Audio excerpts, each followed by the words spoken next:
Sto sperimentando con le intelligenze artificiali video la possibilità di realizzare un film, un lungometraggio, un primo film con questa famosa AI video. Fino adesso, devo dire la verità, i risultati sono stati non deludenti, di più. Sono stati proprio una tragedia, cioè una cosa grottesca. Corpi che si fondono muovendosi, mani con 12 dita, teste che si girano, insomma una roba improponibile. Da qualche tempo però, da un paio di mesi, ci sono un paio di intelligenze artificiali degne di nota, che sono essenzialmente Google Veo 3 con Flow e Kling 2.1. Ora, il problema è lo stesso delle intelligenze artificiali che scrivono testo, delle chat. Cioè, queste intelligenze artificiali non hanno la minima consapevolezza del passato, non hanno il ricordo di nulla e non hanno alcuna progettualità. È semplicemente un robot che ti risponde lì del momento presente in base a quello che tu dici. Un attimo dopo chiedi una cosa correlata e non è in grado di fare alcuna correlazione. È come se incontrassi ogni minuto una persona, sempre la stessa persona, e ogni volta ti dice: ciao, tu chi sei? Non ti conosco, e devi riniziare da capo tutta la conoscenza che magari ci hai messo molto tempo a fare prima. Quindi il problema generale, di cui nessuno parla di queste intelligenze artificiali, è proprio questo, cioè è questa totale assenza di fare qualsiasi collegamento col passato, col contesto della conversazione o del prompt video, e non c'è nessuna progettualità neanche di futuro. Quindi, tornando alla intelligenza video, l'unica in grado di garantire dei risultati discreti, per carità, la qualità realistica è qualcosa di impensabile fino a poco tempo fa, fa anche impressione, perché insomma in alcuni casi si generano veramente dei volti, dei personaggi realistici, in altri no. Dipende anche se si parte da un'immagine e qual è la qualità di quell'immagine. Quindi se il personaggio è già generato con un'intelligenza artificiale che genera immagini, si va a creare una cascata di artefatti che rendono il volto sempre meno realistico. Se invece il personaggio è realizzato a partire da una persona reale, sarà più reale. Quindi è fondamentale nel frame to video mettere un frame veramente di qualità, veramente realistico. Ma Kling 2.1 è già una qualità molto molto inferiore. Quindi che se ne dica da tutti gli articoli di blog, che ormai abbiamo capito che internet non è altro che un grande e sterminato supermarket di pubblicità, affiliazioni, in cui viene detto tutto e il contrario di tutto, quindi qualunque notizia è totalmente inattendibile. Infatti su questo tema ci sono, nelle prime 30-40 risultati, se tu li studi a uno, dicono sempre le stesse cose, poi si contraddicono, mettono le due intelligenze artificiali sullo stesso piano, poi c'è quella che dice i pro, i contro.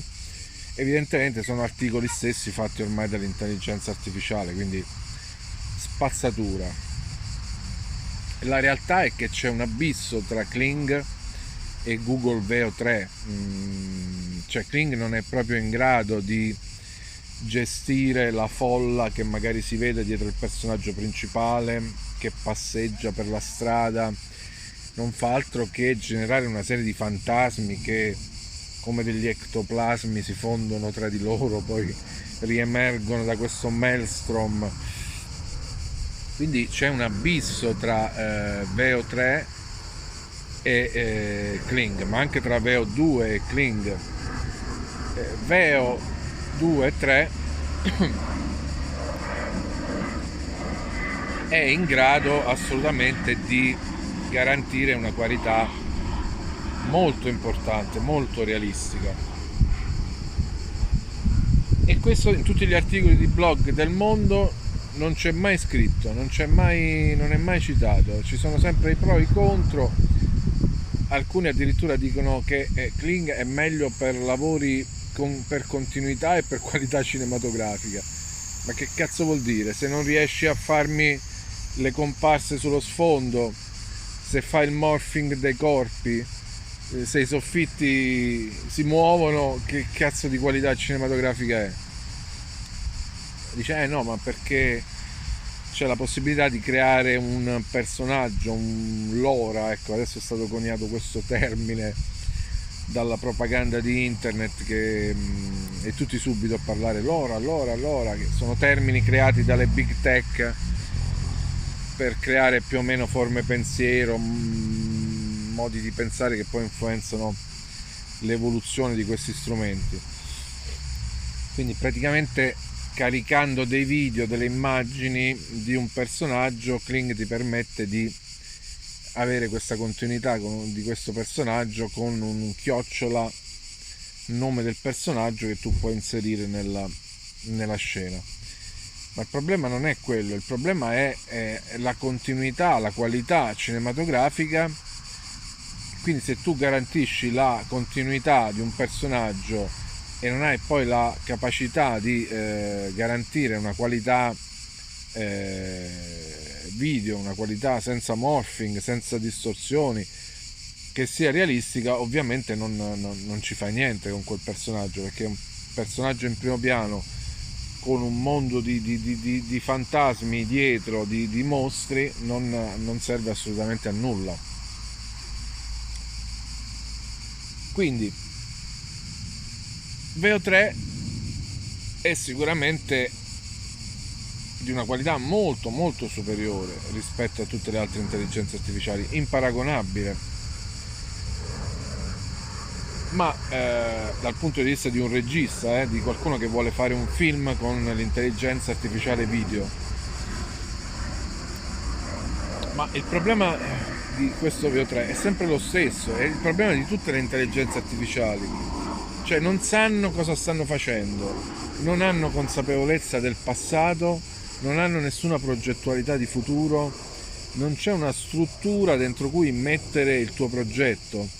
è semplicemente una risposta al momento. Quindi è un po' quello che rispecchia la società di oggi, no? Cioè un godimento estemporaneo nel presente, come se tu fossi un malato di Alzheimer, incapace di progettare anche qualunque futuro, un'entità che vaga nel nulla. Ecco, questa è la coglionaggine di questa intelligenza artificiale oggi, che le impedisce totalmente di avvicinarsi minimamente all'essere umano, non ovviamente come quantità di dati. L'intelligenza artificiale è chiaro che può fare il lavoro di migliaia di esseri umani messi insieme, che la fanno in un mese, te la fa da sola in qualche minuto. Ma la grande differenza è questo è ignorare completamente il contesto, il perché si sta facendo quella cosa lì, e non averne nessuna coscienza, ovviamente. Ora, quindi VO3 ha bisogno della continuità del personaggio.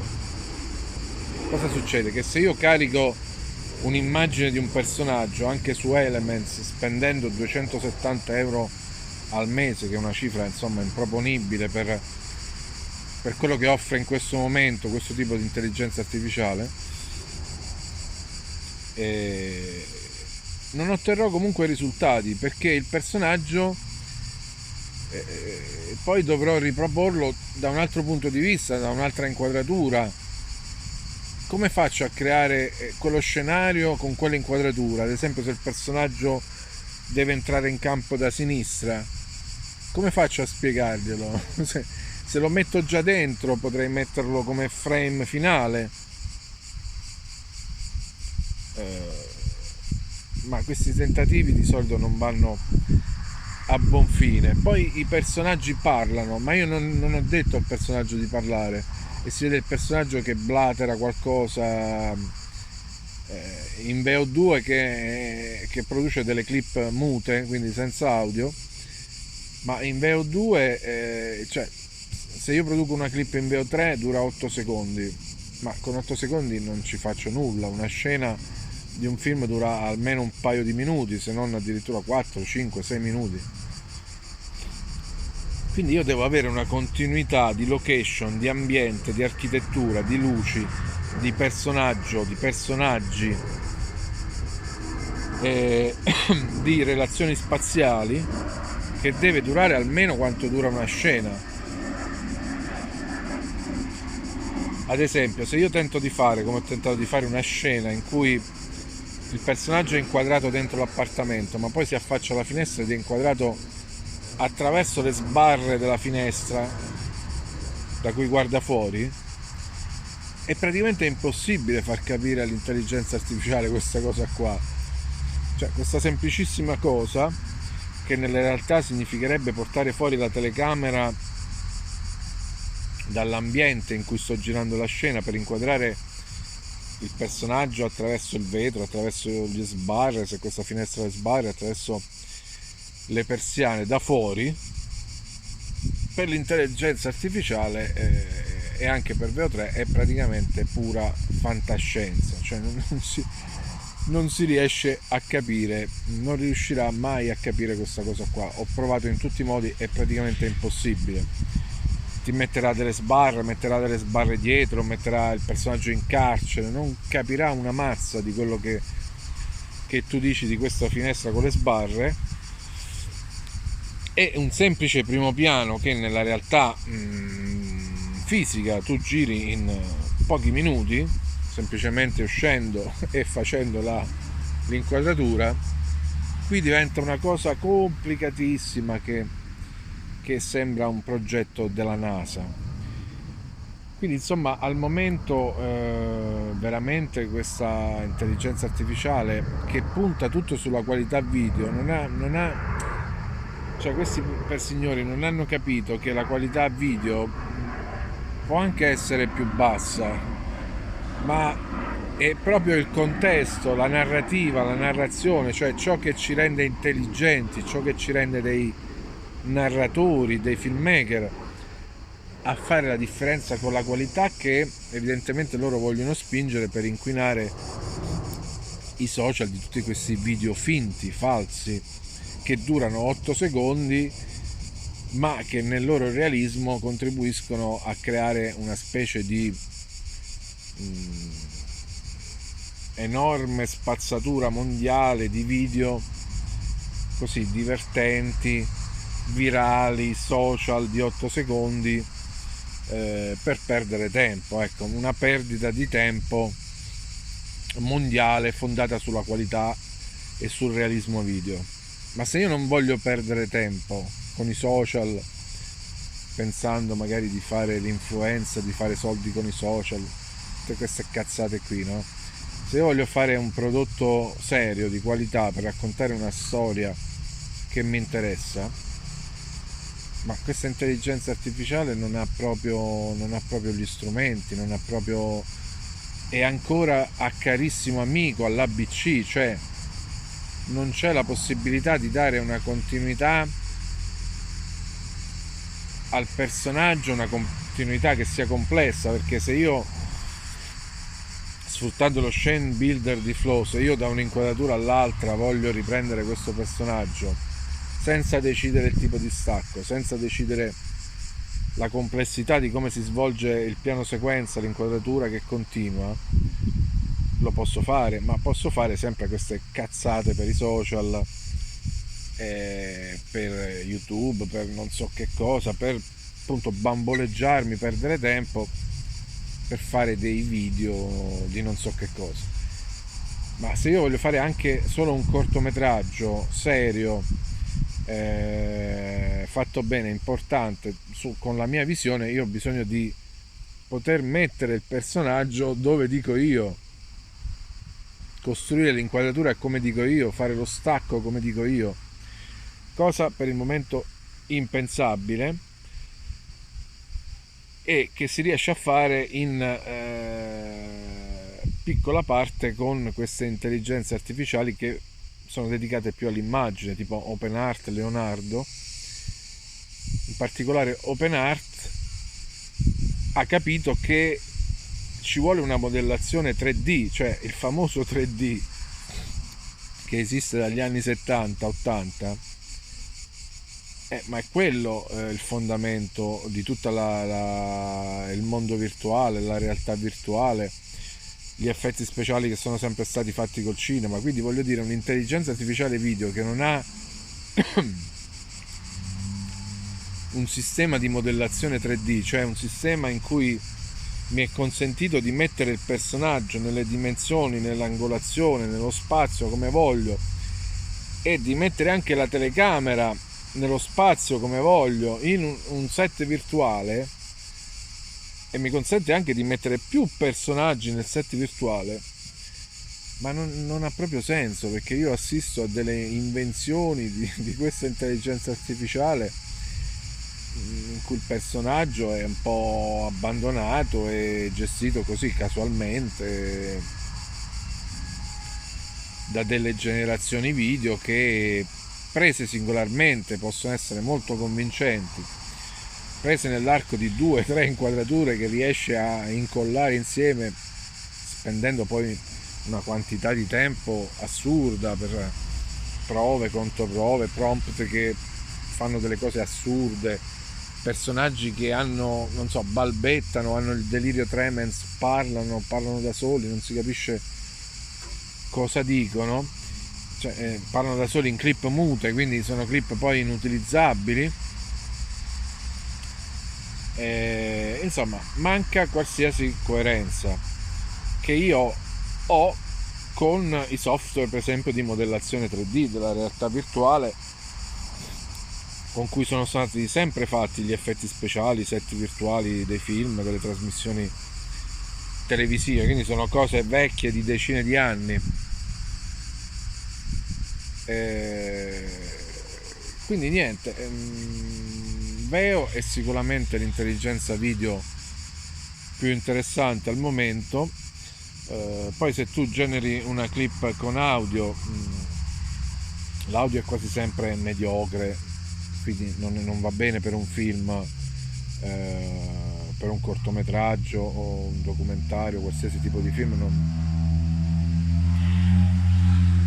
non va bene. Poi documentario di che? Documentario mockumentary, diciamo, un finto documentario, ovviamente non va bene perché la qualità è davvero bassa dell'audio generato. Ma se io riesco a generare delle clip in VO3 con l'audio, poi per avere la continuità del personaggio, quella scarsissima continuità che mi può dare lo scene builder di Veo, devo spostarmi sullo scene builder e generare un'estensione con Extend, che però non ha l'audio, quindi è generata con VO2. Dice che l'estensione non è disponibile con VO3, quindi cioè è veramente un sistema ancora embrionale, perché se io ho una clip con l'audio, perché poi non posso estenderla con l'audio? Non ha più senso né la prima né la seconda clip. Però sono dei tentativi che queste grandi aziende, in particolare Google, sta facendo in maniera riuscita adesso per perdere tempo, per generare delle cose che stiamo vedendo a milioni sui social e che da cui io insomma mi dissocio completamente. Però il realismo è buono, e se si riesce a creare un sistema appunto di modellazione 3D, a creare un set virtuale in cui io posso decidere dove mettere la telecamera, dove mettere i personaggi, riesco ad avere una continuità non solo dei personaggi, ma degli arredi, dell'ambiente, delle luci, della tenda, della sedia, del televisore, cioè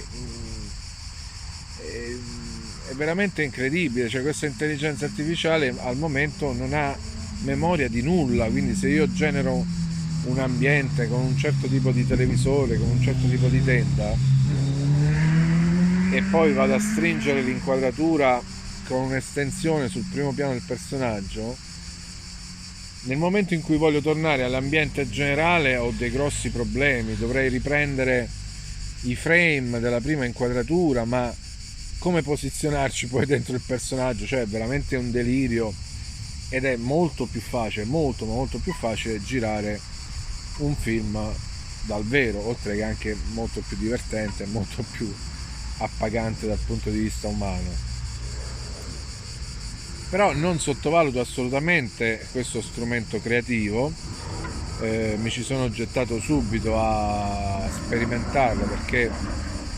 ha delle potenzialità interessantissime, e sicuramente nel momento in cui sarà ad un certo livello assisteremo alla possibile estinzione di tutto un certo cinema hollywoodiano, cioè tutto quel cinema hollywoodiano oleografico, come dire, girato per bene con tutti gli standard di luce, di racconto, è in effetti totalmente replicabile con questa intelligenza artificiale. Quindi al momento non ci consente di avere un attore come Russell Crowe in A Beautiful Mind, che è uno di questi film così oleografici, che patinati, come posso dire, che sembrano proprio fatti con l'intelligenza artificiale, ma non c'è ovviamente in questo momento il livello che può garantire un personaggio interpretato da Russell Crowe, ma la direzione è proprio quella, cioè la direzione di quasi una spada della giustizia che arriva a dividere, a separare tutto un cinema che non è replicabile con l'intelligenza artificiale, un cinema realistico, un cinema viscerale, un cinema anche onirico, ma onirico alla Fellini, dove l'umanità dei personaggi, la follia, i volti non sono replicabili nella loro varietà, nella loro ricchezza emotiva in nessun modo dall'intelligenza artificiale, con un cinema che è l'80%, il 90% del cinema hollywoodiano, di pose, di belle immagini, di immagini oleografiche patinate, che sarà perfettamente replicabile con l'intelligenza artificiale. Quindi questa è una cosa molto interessante a cui assisteremo nei prossimi anni, ma che secondo me non determinerà affatto la sparizione di un certo tipo di cinema mainstream, che anche nella sua banalità, nella sua replicabilità all'infinito piace al popolo, al grande pubblico, anche perché ci sono le star, i beniamini, e anche perché c'è il monopolio, la proprietà, proprio la dittatura proprio delle distribuzioni. Quindi le distribuzioni continueranno a proporre quei film, anche se saranno delle cose replicabili attraverso una macchina, perché in realtà sono già fatte come se fossero fatte da una macchina, la macchina del mainstream, se vogliamo, la macchina hollywoodiana che usa elementi umani per fare un prodotto il passaggio da elementi umani a intelligenza artificiale, quando il fine non è fare arte ma il fine è fare un prodotto, è molto breve. Quindi almeno che non la useranno loro e decideranno loro di occupare la grande distribuzione, probabilmente continueremo a vedere questo tipo di film, anche se l'intelligenza artificiale da anni li avrà sostituiti, li avrà resi obsoleti e replicabili.